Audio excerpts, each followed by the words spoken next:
Hello and welcome to North Star Oasis. I'm your host, Jeff Williams. We're here for another action-packed, jam-packed, action-filled information overload on this 12th day of December 2019. Wow, December 12th already. It seemed just like yesterday we were going through the 2018 Cinespace finalists. It didn't seem that long ago. And that's actually what we're going to be doing today. This is kind of a December episode that I just really have fun with. It was either this or the Canadian Pacific Holiday Train. I hope you went out and saw it. We featured that a couple of weeks ago. Unfortunately, due to sickness and bad weather, we were not able to make it out this year. But we hope that you were able to take our place and help out a worthy nonprofit organization. But nonetheless, we are going to be covering the 2019 NASA Cinespace video competition. In the last couple of years, North Star Oasis has put in an entry. We did not this year. That was another case of sickness interfered with graduate degree. And a graduate degree. But in this particular case, for this year, well, let me get the sickness out of the way first. First of all, our producer and lead cameraman, Dallas Pearson, has been under the weather for much of the last week. And so as a result, we did not go out to the Canadian Pacific Holiday Train. That seems to be the one thing that he really does a lot of great work in production on over the years. And because he was down with the crud, he wasn't going to go out, and I sure wasn't going to go out and film a train in like 7-degree temperatures. I'm sorry. I mean, we've done it in the past, but if we would have both been feeling better, we would have been out there. Nonetheless, usually I'm the one who handles our Cinespace entry. So the Houston Cinema Arts Film Festival and the National Aeronautics and Space Administration put together an annual contest. It's open up to people internationally, and it's for a short film, and you have to use NASA archival material. There's a lot of creativity here. I've submitted 2 things. Neither of them won. Neither of them became finalists. We've covered those in the past couple of years. But nonetheless, this year I was looking forward to putting together this year's entry. 2 things happened. First thing was that the deadline was moved up by 2 weeks, which, hey, mid-July instead of the end of July, it's not a bad thing, right? We can make a July 15th deadline. Well, I was working on the video. I just put the first layer down, and then I got sick, and that sickness took me out for 3 weeks, and I did not meet the deadline. I only started feeling better, just enough to barely function, at about the time that the submissions were due. And there was just no way I was going to put anything rushed together, because I know how these guys are. They produce great work. There's no way that my work was going to be anywhere close, and we didn't even enter this year. So as a result, we are going to bring you all of the, not all of the finalists, but all of the winners. But in order to do that, we're going to take a look back at last year. And because we're kind of doing this as an annual show now, we're going to take a look at last year's, there's a Cinespace mini movie that the Houston Cinema Arts Festival put out, and it's only about Cinespace. So these were the winners last year, and you get a chance to see a little bit of what it's actually like when the winners get their award.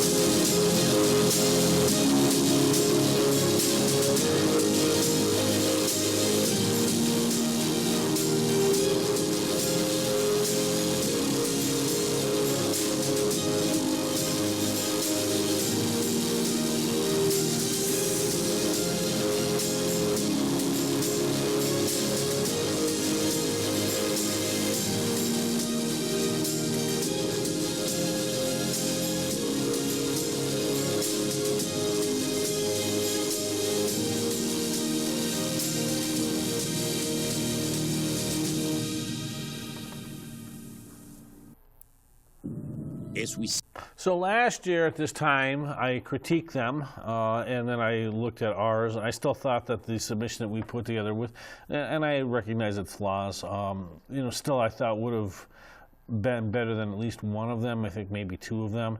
I do have to say that last year's overall winner did a fabulous job, and so I couldn't complain about that. So now that leads us to 2019. Since we did not put one in this year, I will tell you that there's some really good submissions again. This is their 5th year. So now let's take a look at the 2019 Cinespace preview. As we celebrate the 5th anniversary of Cinespace, NASA and the Houston Cinema Arts Society are proud to announce the short films selected as finalists of the 5th annual Cinespace 2019 film competition. The Most Ideal Place from Australia, David Regis, producer and director. The Most Ideal Place tells the story of the local Spaniards who unexpectedly became an important part of the Apollo 11 mission. Mac-minded, humanly possible, from USA, Susan Carroll Davis, producer and director. In this short film, Dr. Pauline Beery Mack pioneered in the quest for knowledge, where her advances in bone density provided NASA invaluable information for manned spaceflight. Postcards from Miss Universe from USA, Satomi Blair, producer, C.G. Foisey, director. Postcards from Miss Universe reflects on interstellar communication and the power of diagrams, where the fictional character struggles with the anatomical differences in the portrayal between man and woman. Somnium from Canada and Turkey, Kagli Serhai Kilik and Fuad de Girmensi, co-directors. In this animation titled Somnium, which is Latin for dream, 5 children were interviewed and asked to draw their opinion on space. With the use of CGI, watch the vastness of space come alive through the eyes of children. Vindled from USA, Coleman Mason and Nicole Pryor, co-directors. It is the year 2064, and 2 mission specialists search for evidence of life and sustainability on Vindel, a rogue planet. Apollo 11 from Romania, Gabriela Lancu, creative director, editor, and sound design. This inspiring documentary recounts the events leading up to July 20, 1969, and relives the historic moment when millions of people watched as man first stepped foot on the moon. Liftoff from France, Clement Oberlin, producer and director. This poetic short film takes viewers on a journey describing the innate curiosity and desire that drives humanity to explore the farther reaches of space. The Only Home We Will Ever Know from USA, Matthew Pomerantz, creator. NASA's Voyager 1 probe snapped an iconic image of humanity, shrunken down to nearly the size of a pixel, the pale blue dot, where viewers are given a meaningful perspective to the fraction of a dot in the universe we call hope. Space TV from Great Britain, Dave Walters and Graham Owen, editors. Travel in time as 2 aliens channel surf through the most bizarre television stations. Homo sapiens in space from Ireland, Damien Donnelly, director and producer. Join Frederick Adamberger on an extraordinary adventure where viewers will observe the fascinating world of Homo sapiens in their newest habitat, the International Space Station. Dizzy from USA, Joseph Diaz, director. Dizzy follows Atlas's pursuit as he creates a DIY space campaign where he meets an ally on the very same quest. Space Orchestra from Morocco, Fatima Sahara El-Yaski, creator and producer. In Space Orchestra, the main character is surprised by his son's imaginary mind as a conductor of the planets, imagining they can dance and sing. So, he took out his instruments, and here is the result. 7 Planets from Lithuania, Pilar Kartro-Benavides, producer. Immerse yourself in a tale of one girl's dream to escape planet Earth, where she eventually makes a great discovery that turns into an obsession and leads to her struggle to be understood. Nomadic Cloud from China, Xuaning Wang and Wai Ching, producers. Nomadic Cloud highlights the attempt to develop the fundamental designs necessary to manufacture an off-world habitat and is filmed from the point of view of a small robot navigating to a future city on the red planet of Mars. NASA 1991 Youth Recruitment Reel from USA, Juan Pablo Jaramillo, director.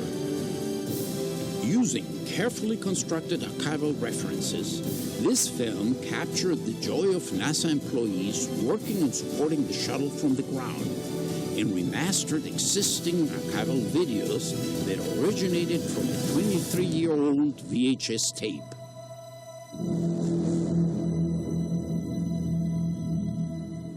Thank you to all participants of the Cinespace 2019 short film competition. Wow, that seems to be an incredible list of finalists. Like I said before, there's some really, really, really good submissions. And I will confess I did not take the time to look at every single finalist. And we are not going to play every single finalist because we do not have enough time. But nonetheless, there were some special categories that they offered. So we're going to show you 2 of the special categories and then 3 of the top 3 winners. One criteria is that the film, total running time of the film cannot be over 10 minutes. So if we would have just started, if every video was 10 minutes and we would have started like right at the beginning of the show, we would have just enough to play video after video after video with limited commentary. So not all of these videos are 10 minutes. There's only one this year that's actually close to that. And I believe that one was our finalist. Let me look real quick. Need to view details. There we go. That one. Yes, that was the finalist is the largest, is the longest one. And that one came in at 9 minutes and 52 seconds. But we're going to start off with the film that best depicts humans in space. And that one is Nomadic Cloud. Let's take a look.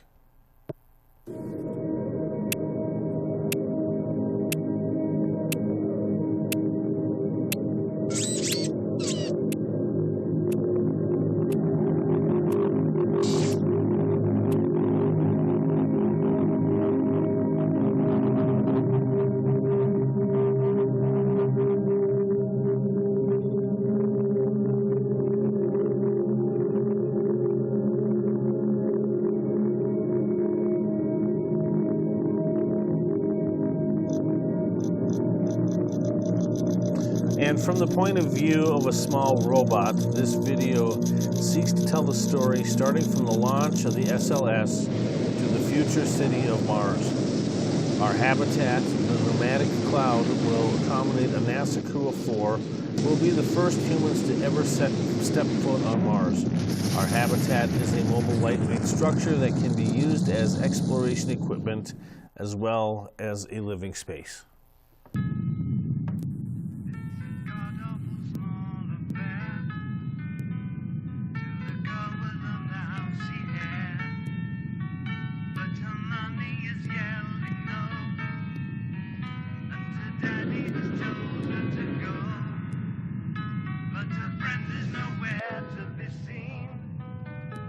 She walks through the sunken dream to the seats with the clearest view. Then she's hooked to the silver screen. But the film is a sad thing for.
Now, one thing I'm going to point out, and this is just more of a point of observation, this is, I'm going to make a stereotypical comment here, but I've noticed over the last few years that the Asian entries, mainly from China, Japan, and Taiwan, heavy on the CGI.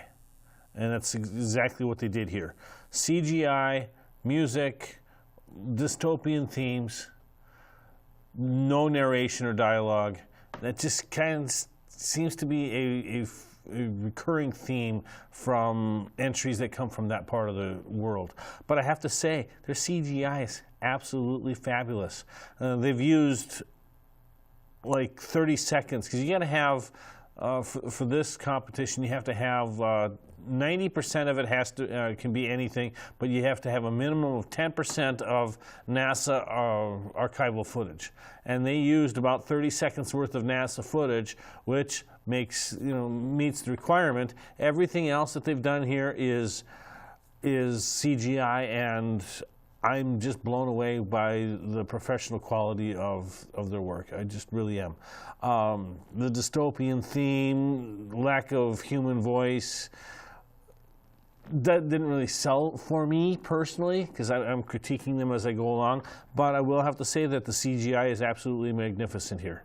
And the concept of having a cloud, that's actually, or not a cloud, but having a vehicle that's like a big balloon with self-contained universe, that's very unique.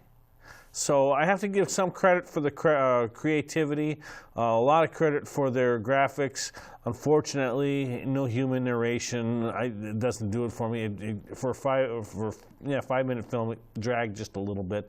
But I could definitely see how, as a film that best depicts humans in space, I don't know that really fits that description, but I think what they pretty much did was said, hey, we got 2 categories. This isn't a top 3 finalist, but it's one of the other 2, so they threw it into this category. It's still a job well done. And so now we are actually gonna, and I forgot, before we previewed the last one, I forgot that each of these films has a unique description, and I'm going to read that. I read that as we began the film, in this last one, but I also knew there was no narration and no talking. So the best film using the most unusual or obscure imagery from NASA, which is probably what I would have actually won for if I would have put something in. This is the one I would have had to compete, because that's what I've done, is I've used obscure imagery from NASA in my past videos. But I don't know that I would have, I don't know if I would have been able to top this as far as the concept and theme. So this is called the NASA 1991 Recruitment Reel. And so the description on that is a fictional lost NASA recruitment reel from the year 1991, while the STS space shuttle program was in full swing. The campy short features the joy of NASA employees working and supporting the shuttle from the ground, as well as astronauts operating the shuttle during liftoff, low Earth orbit, and landing. Nearly all shots are carefully constructed using archival references combined with modern-day footage, using visual effects to remaster existing archival videos, and finally recorded to a 23-year-old VHS tape. Let's take a look at what they did.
minus 10. So are you dreaming bigger yet? Yeah, that was it. It was not a long one. Again, this is the best film using the most unusual or obscure imagery from NASA. I thought the video was all right. That definitely does look like it would have been from a NASA 1991 recruitment reel. I have to say that as much as I don't like VHS anymore, since I grew up on that era when it was VHS versus Beta, and then moved on to HD, and then Blu-ray and DVD, 4K. And 4K now. I'm not a fan of VHS anymore, but nonetheless, you know, from looking at what it takes to get into 1991 technology, I kind of like that touch though. That actually works for this. They were able to age it well, and I had to watch this one a few times in order to actually see the areas where they actually did use the CGI capabilities to intersperse, you know, the filmmakers into the actual storyline. So what they did was very creative. Yes, they at least admit it's a little campy. That's kind of the way it was in 1991 for a lot of these videos.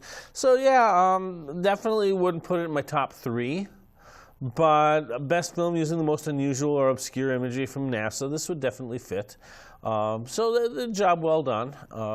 I think they at least had a storyline to it. See, that was the one thing. When this is playing, Dallas and I had an off-screen conversation for about a minute, just discussing the fact that the biggest glaring error from the first one that we had shown, what was it, nomadic cloud, was we were both wondering what's the point behind it. And really, I still think on nomadic cloud the biggest point was to show the graphics. I swear George Lucas created it. Great CGI, great graphics. J.J. Abrams and George Lucas, they can do a great job with the CGI, the graphics, and the whole 9 yards, but they failed to tell a story. And that's the thing that Nomadic Cloud did not do, was actually move the story forward. We didn't really see what the point was there. But NASA recruitment reel, at least it was titled correctly. This is a recruiting reel. This is why would you want to work for NASA? And yeah, I think it did its job. I mean, without actually preaching, because that was pretty much music. So yeah, I mean, I think that was definitely, for a special category, it fits properly, but still wouldn't be a top 3. Now, they do have Best Documentary, and I will tell you this, that we'll come back to that because the Best Documentary finalist was actually one of the top 3 place finishers. I'm not going to tell you which one yet. So what we are actually going to do, okay, well, I'll tell you this. It was not number 3, because we're going to look right now at what number 3 is. And third place is called Mac-Minded, Humanly Possible. And I will already say this about this, that I really like what they did here. I love the concept. Third place, well, when you see first and second place, you'll see that it at least fits in those 3. I don't think it's going to be, if I were judging this, I wouldn't rate it as my number 1. But second and third place, I think in this case, could be kind of switched around. I do like this one better than the second place finisher, but I do know the concept works. Anyhow, this is from the United States, as was, by the way,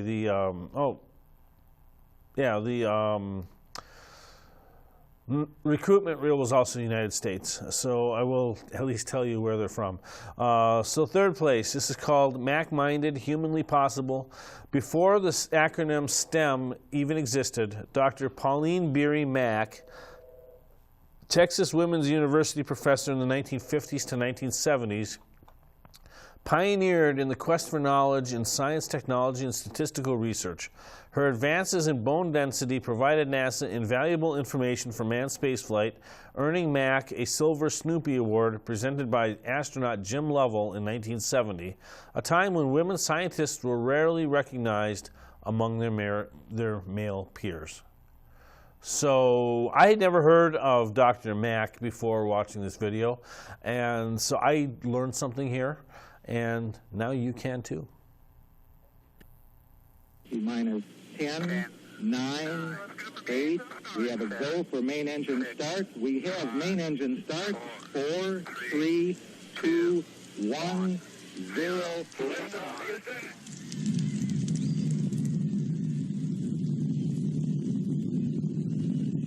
Space race competition to land humans on the moon, the goal set by President Kennedy in '61, seemed to be heating up considerably. One of the major research contributions of TWU involves work with the National Aeronautics and Space Administration, in which we aid in conserving bone mineral of the astronauts. Dr. Pauline Beery Mack of Texas Woman's University engaged in research for NASA.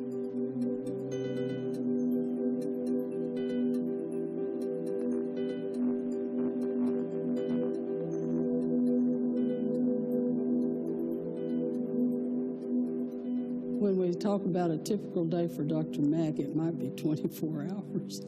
She was a workaholic. She had a very strong personality. She took over a room. She just was good at conversation, good at interacting people, but she knew her science and she knew how to explain it to people. It is interesting that she came to Texas Woman's University, but I think John Gwynn really wanted a woman in a major role to set that tone for a woman's university.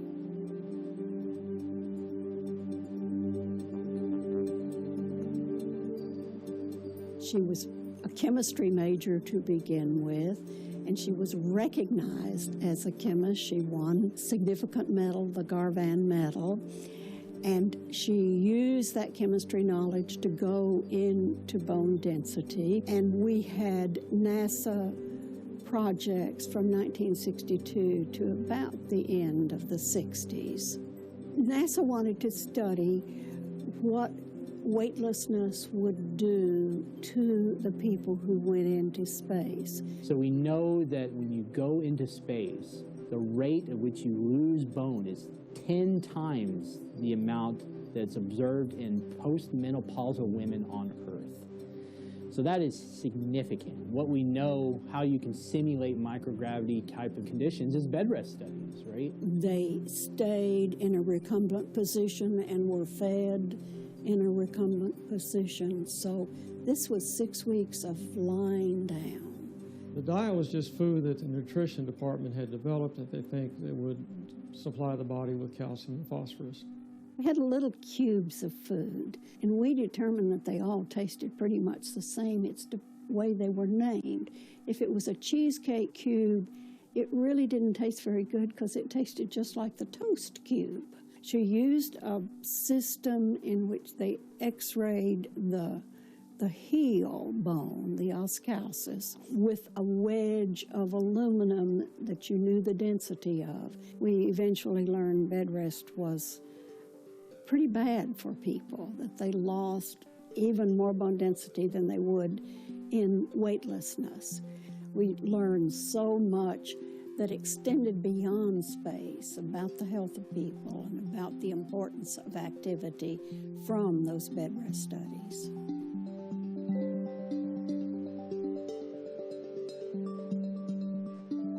Radio and TV and newspapers came. Lady Bird Johnson came. Dr. Mack was one of these pioneering ladies that determined how to measure, not only measure bone mass, but to characterize it in astronauts before and after their space flights, especially in the early days of space flight in the 1960s.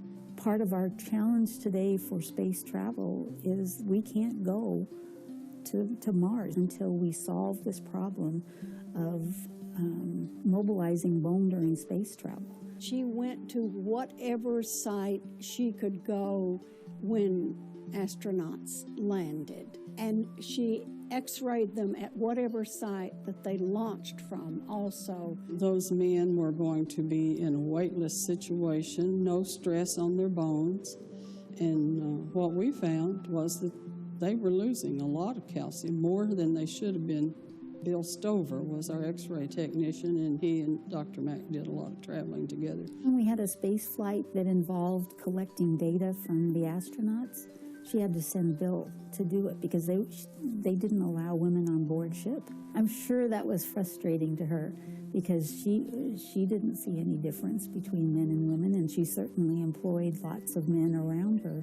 I believe what she did set up many of the studies that are happening today, and a lot of the countermeasures that NASA has undergone with their astronauts to try to prevent bone loss in space, including nutrient supplementation and exercise. It's not just engineering things that are important, but the human aspects of space are an important thing also. There were few women in her generation who set such a role for other women without intentionally doing it. It was the process of doing her job and doing it well. And the creativeness to reach into areas that most women didn't think about going into space. The fact that she was born before 1900 and was able to make her way to 3 different institutions teaching science courses. Trailblazer, yes. Pioneer, yes. And we get to continue on her trajectory. She understood that there's a strong connection between what we eat, what we do, and our longevity. And she was able to pinpoint some of the things that we today, I think, take for granted, that we are what we eat, we are what we do. Those bone density studies, we didn't really recognize how important that was for several years. So it wasn't high profile, and she wasn't getting a lot of atta girls, but she kept on going. Dr. Mack taught me that you just didn't accept no the first time. You just kept working until you got it done.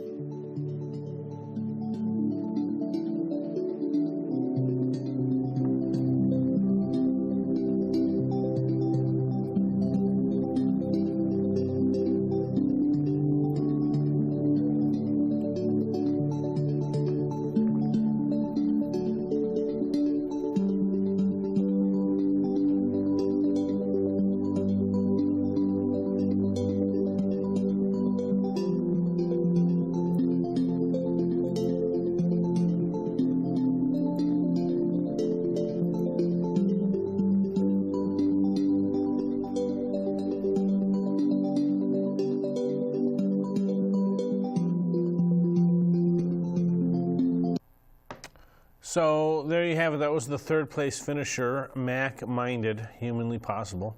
So that's where this whole bone density stuff comes from. A couple of years ago, I actually, when we talk about bed rest studies, I had actually come very close to actually putting my application in to do one of those studies. Today they pay very, very, very well. But then again, when it's all you're doing is laying in bed all day, dealing with bed rest, and you can't get up and move around and really, because you're under observation for, this is like a 7-month program or something like that. It was a really long time. There was just no way it was going to work for me. So I did not participate or even put my application in. Nonetheless, that was 3rd place. Now we're going to go up to number 2, which is called The Only Home We Will Ever Know. And this is another entry from the United States. The slug line is, on February 14th, 1990, one picture made us all feel small again. From over 6 billion kilometers away, NASA's Voyager 1 probe turned back from where it had once come and snapped an iconic image of all of us, together, shrunken down to nearly the size of a pixel, the pale blue dot. Astrophysicist Carl Sagan personifies this image, encapsulating the sublime, the vastness of outer space, and the creations of the human race. Our differences are meaningless, and our only true hope for today are the Innovations of Yesterday and Tomorrow. Now, before we play this, I want to point out that February 14th, 1990, February 14th in like 2 months, that's going to be the 30th anniversary of that photo. So I guess if there's anything to say about this video, there are things of it I liked, there are things of it I didn't like. Perhaps we'll get back to it after we watch this. But that 30th anniversary is coming up, so I think it is pretty timely that they came out with this at this appropriate time. So let's take a look at our second place finisher.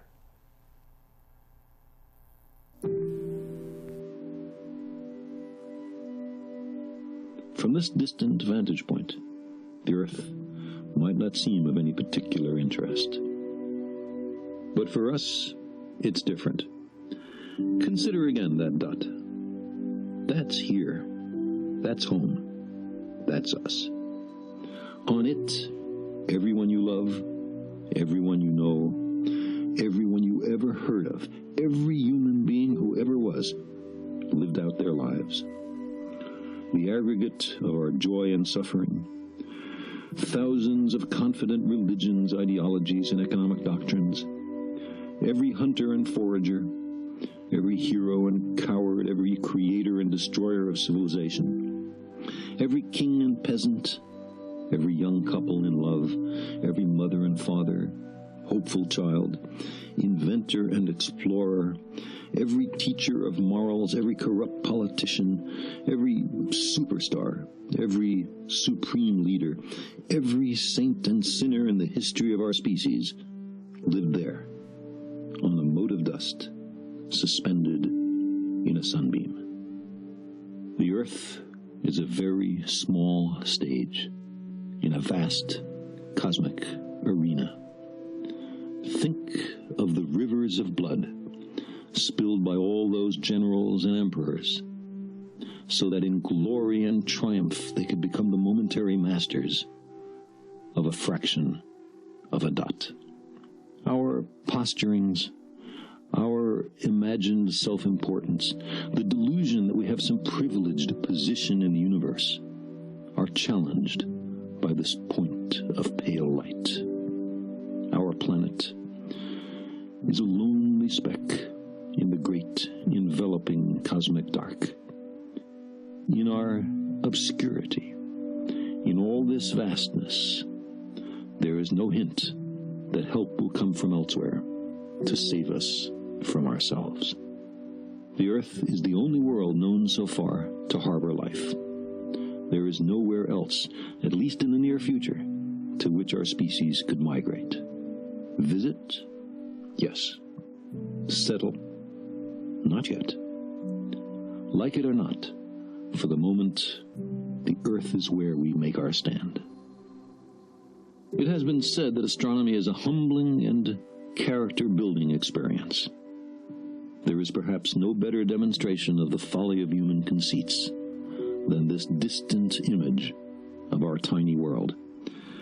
To me, it underscores our responsibility to deal more kindly with one another and to preserve and cherish the pale blue dot, the only home we've ever known.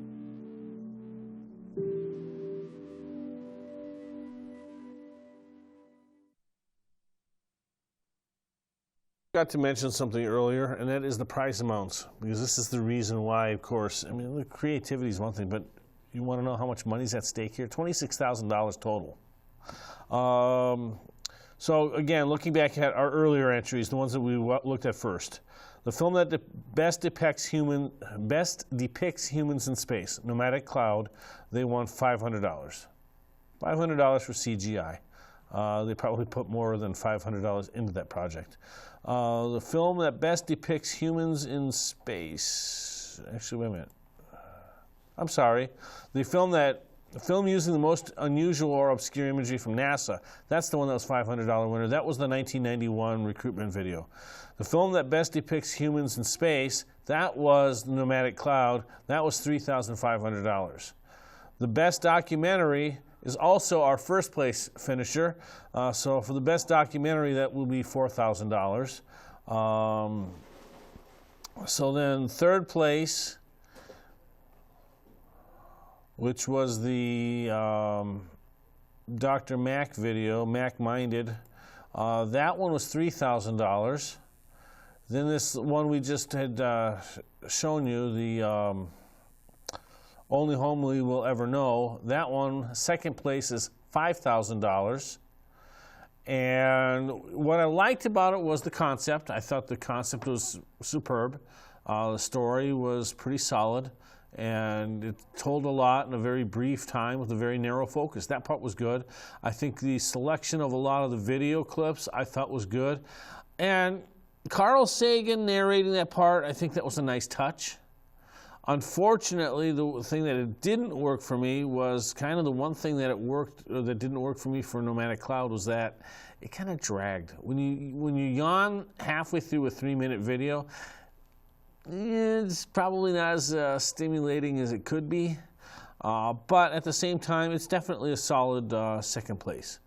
I still personally think that that would have been a solid third place in my book, and Mac Minded would have been a solid second place. But I wasn't a judge, therefore my opinion counts for whatever you think it is, since you're watching it on the show. But nonetheless, I think they did a fabulous job. It just didn't work for me. But with that being said, our grand prize, which is $10,000, plus being the best documentary, another $4,000, they hit this one out of the ballpark. I am so impressed with this entry that you just have to see it. So this entry is going to be called The Most Ideal Place. And this is from Spain. And the one thing I will also warn you about with a Spanish thing is that you're going to be reading subtitles. Hey, that's the way it is. It's a little bit slower paced, a lot of subtitles, but the story is absolutely fantastic. When preparations were being made for the historic Apollo 11 moon mission, 3 space stations around the globe were needed to keep track of the spaceflight. One was in California, one in Australia, and the third was in an unknown sleepy village in the middle of Spain. The Most Ideal Place shows the crucial role that the town of Fresnadillas, I don't know how to pronounce Spanish words, played in July 1969. The documentary tells the story of the local Spaniards who unexpectedly became an important part of this monumental event. And yes, as a space historian, there are things in this documentary I did not know prior to watching this. They did a great job. You've got to see this.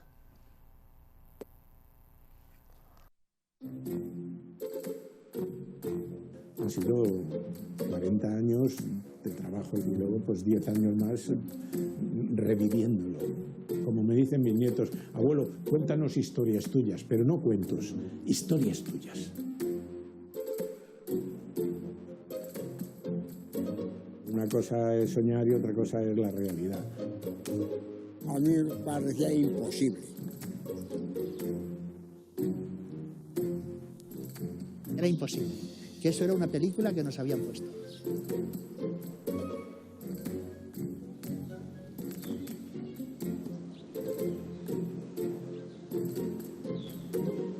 Este pueblo pues era un pueblo de ganado, agricultura. Un camino de cabras, ¿entiendes? O sea que este no pueblo había... muy pequeño. El pueblo ha cambiado como la leche y el agua. Yo venía de la mar, estuve navegando como oficial radiotelegrafista y en el último barco que yo estuve, que tenía un nombre rarísimo, Skjörsberg, era un nombre alemán, fue cuando recibí la orden de que teníamos que ir a Valencia. Y al llegar, pues mi mujer inmediatamente bajó a tierra con un periódico y había un anuncio y ahí ponía que radiotelegrafistas necesita la NASA y claro, mi mujer rezando por todos los lados que me acogieran porque si no tenía que volverme a alta mar. Y lo pensé mucho tiempo. Digo, yo creo que esto es para científicos, para gente muy bien preparada, algún premio Nobel incluso. Y tú llamas. Y claro, pues a la orden, llamé. Los vuelos tripulados requieren que las comunicaciones con la nave tripulada sean 24 horas al día. Como la Tierra tiene un movimiento de rotación sobre sí misma, pues para que siempre haya una estación mirando a esa nave, con que haya 3 estaciones separadas, 120 grados es suficiente. Entonces, había una estación aquí, en California, había otra aquí abajo, en Australia. La tercera tenía que estar en algún punto de aquí. Y en el sur de Europa, el sitio más idóneo que encontraron fue España, así que nos tocó a nosotros. Yo vine directamente a trabajar aquí de la construcción de la base. Pues en la base estuve también haciendo las plataformas de las antenas. Yo tenía un bar, que era donde paraban todos los que trabajaban en la estación. En la base estuvimos, ¿sabes?, para mantenimiento. Era el encargado de limpiar las antenas. Buscaban guardas aquí en la estación espacial y me cogieron. Me hicieron varias entrevistas, preguntas de electrónica, tal. Me hicieron preguntas de locura, como que si me gustaba cabalgar en París. Cabalgar, yo no he cabalgado en mi vida, además los caballos me dan miedo, o sea que, y además en París. Bueno, todo eso en inglés, el inglés era brand new. Era brand new. Y lo cierto es que dijeron, bueno, pues ya estás contratado. Hemos construido una estación nueva en Fresnedillas para el proyecto Tripulados y vas a Fresnedillas. Y así se inició mi carrera en la NASA. Pero una vez que llegué allí, me enteré de que aquella estación lo que pretendía era ser partícipe del vuelo a la Luna. Yo me tenía que ocupar de recibir la señal que venía de las naves y transmitir lo que venía de Houston hacia la nave. Si se interrumpía un solo eslabón, just the link, la cadena se rompía y dejaba de funcionar toda la estación. Todos cumplíamos una misión.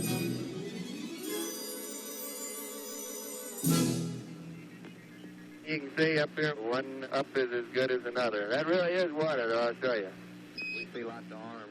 Llegaba el momento, decía Houston, a trabajar. Entonces el truco que se inventaron en la NASA, que era, metieron marchas militares y entonces pues la poníamos. Una de las características de los vuelos tripulados es que te haces partícipe muy importante de los astronautas que van en esa nave. Vuestras voces, las de la Tierra, eran como una escalera que baja directamente a la Tierra. Y eso hace que te sientas parte de la familia de ellos.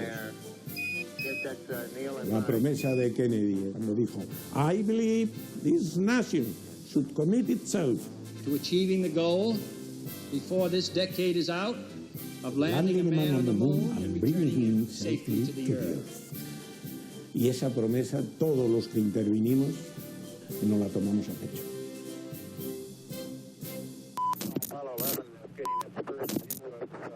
Landing approach. Eagle, Houston, you're a go for landing, over. Cuando se inicia el aterrizaje, las comunicaciones entre Houston y la nave pasaban por nuestra estación. El módulo lunar salió despedido, a más distancia de lo que se esperaba. Pues algo no estaba funcionando bien y no reconocieron el lugar. Y ya ante la duda, Armstrong quitó el piloto automático y se puso a él a pilotar manualmente, porque lo que él estaba viendo era una zona rocosa con cráteres pequeños, es decir, que era todo problemático. Y ahí sus constantes biomédicas se dispararon. Sus pulsaciones subieron a 157.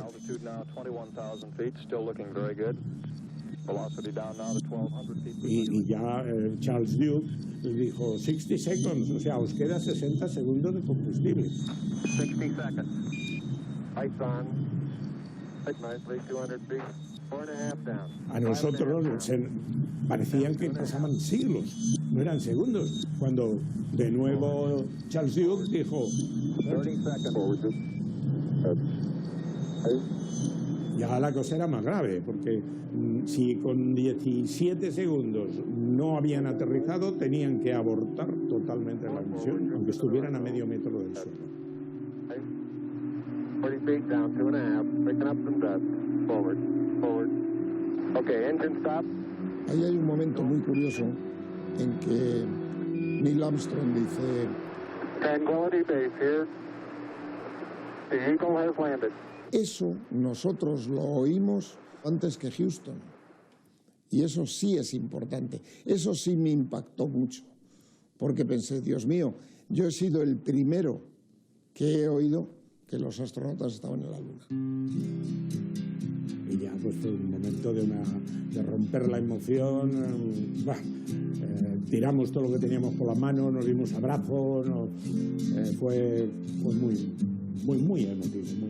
Okay, I'm on the top step and I can look down over the RCU and landing gear pad. En ese momento las rodillas empiezan a temblar y ahí es cuando de verdad te das cuenta de que ha sido una parte, quizá ínfima, pero una parte de un momento histórico. Estábamos todo el mundo pendiente, pues que van a subir a la luna, que van a subir lo que dice mi cuñada, como entonces todo el mundo teníamos televisión, pues estábamos en el bar, pendiente de cuando iba a subir. Todo el mundo estábamos en los bares, en las casas, en la tele y todo, y pues se vivió muy bien, con mucha emoción. Y decían, ha empezado la luna, y se pusieron todos tan contentos. Toda la noche estuvimos con el bar abierto, con gente, y era pues como una sala de cine. Era en la pantalla de blanco y negro y era una especie de arco iris plástico al ponerla delante, donde se mezclaban los colores. Muchas veces te salía la cara roja o te salía el pantalón blanco. It's one small step for man, one giant leap for mankind. No solo se nos conozca en España, sino en el mundo, un pueblo pequeño que tuvo una parte en la historia del progreso tecnológico que contribuyó a ello. Me siento orgulloso de haber trabajado allí. Era importante para todos, para los que estábamos en la estación como para los que no estábamos. Era un poco irreal aquello que oíamos. Estábamos oyendo a alguien que estaba en un objeto estelar diferente de la Tierra, hablando con nosotros como si estuviera en Madrid. Era raro, curioso, increíble. Me sentí, no sé, ello era tan prodigioso que me pareció un cuento de hadas, que me había tocado la lotería.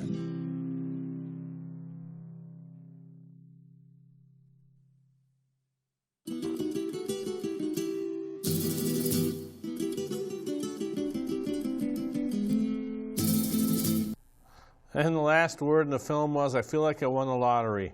Considering that this entry won the Best Documentary, which is the special category, and the grand prize, taking home $14,000 out of the $26,000 of prize money, I'd say that they did a pretty good job in winning that lottery.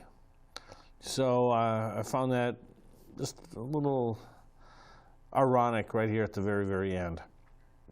The one thing I have to say, though, is that I'm really glad that that NASA and the Houston Cinema Arts Film Festival make this a yearly event. They've been doing this for 5 years now. I think there's just a lot of talented filmmakers out there, and with today's tools and technology, it does not have to be Hollywood anymore. I mean, there used to be a day where you would have to go to a film school in California, and because they're the only ones who actually had the equipment for you to practice on. Renting equipment was expensive. You couldn't do all of this stuff at home. Those days are gone. Now, I've made movies on this very laptop that you are seeing right on that screen. Times have changed. Technology's caught up. We're no longer dependent in a world of stale Hollywood filmmakers. As a matter of fact, I think a lot of the good Hollywood filmmakers, they're what made Hollywood, but they're not allowed anymore. Excuse me. But I digress. The fact that we've got tools, we've got filmmakers from all over the world, and make it what it is. I enjoy this, and I hope you do too. And so the link to Cinespace is actually cinespace.org, cinespace.org, and you can actually look at the finalists, the ones that we did not play today. Like I say, this year we did not put an entry in, but we've got some ideas for next year, and maybe we'll get back in the saddle and come up with the 2020 version of the most ideal place. Who knows? But like I say, we've got a lot of filmmakers from around the world with a lot of tools at our disposal, and just seeing the different levels of creativity is fun. Regardless of whether you win $500, or when you win $14,000, or if you just submit, sometimes you put in the work, and then you got to sit back and just smile at the results. That's what I did for the last 2 years. I'm still really proud of those results. But anyhow, with 13 shopping days, or 12 shopping days left until Christmas, for Dallas Pearson, producer, I'm your host, Jeff Williams. You're watching North Star Oasis. Thanks for watching. We'll see you next week.